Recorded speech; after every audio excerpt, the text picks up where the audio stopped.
നമസ്കാരം. എന്താ അല്ല, ഈ ഭരണഭാഷ മലയാളമായതുകൊണ്ട് അപേക്ഷ പൂർണ്ണമായും മലയാളത്തിൽ സമർപ്പിക്കണമെന്ന് പറഞ്ഞുകൊണ്ട് ഒരു അപേക്ഷ കൊണ്ടുവന്നതാ. അയ്യോ, അപേക്ഷ പൂർണ്ണമായിട്ടും മലയാളത്തിൽ തന്നെ വേണം.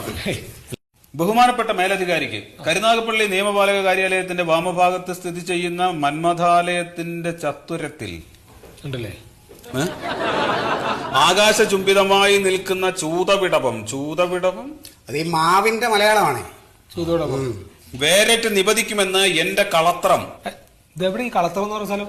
കളത്രം ഇപ്പൊ എന്റെ വീട്ടിലാ സാറേ. കളത്രം എന്ന് പറഞ്ഞ ഭാര്യ. എന്റെ ഭാര്യയുടെ കാര്യം പറയുന്നത്. ഓ, ഈ കാര്യാലയത്തിൽ രേഖാമൂലം പരാതി തന്നത് അരുണ നിറ തൂലികയാൽ ഖണ്ഡിച്ചു കളഞ്ഞു. മേലധികാരിയോട് ക്ഷീണിത സ്വരത്തിൽ എന്റെ കളത്രം ആവർത്തിച്ചു പറഞ്ഞപ്പോൾ മധുരമൂറുന്ന മലയാള ഭാഷയിൽ മാത്രമേ പരാതി സമർപ്പിക്കാവൂ എന്ന് രക്ഷാധികാരി പറഞ്ഞത് ശിരസാ വഹിച്ചുകൊണ്ട് അർഭകൾ കളിക്കുന്ന അങ്കണത്തിൽ. ഇതെവിടെ അറബികൾ കളിക്കുന്ന സ്ഥലം? സാറേ, അർഭകൾ എന്റെ കുട്ടികൾ കളിക്കുന്ന മുറ്റത്ത്.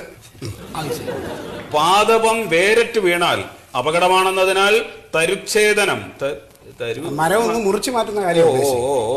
2 നാഴിക നേരത്തേക്ക് സ്വയം ഉരുകി വൈദ്യുതി വിരാമ സൂത്രം ഉരുകി തൂരി തരണം. സാറേ, ഇത് എന്ത് മലയാളമാണ് സാറേ ഇത്? സാറേ, അവസാനം എഴുതിയ ശ്ലോകം എന്തിനെ കുറിച്ചാണ്?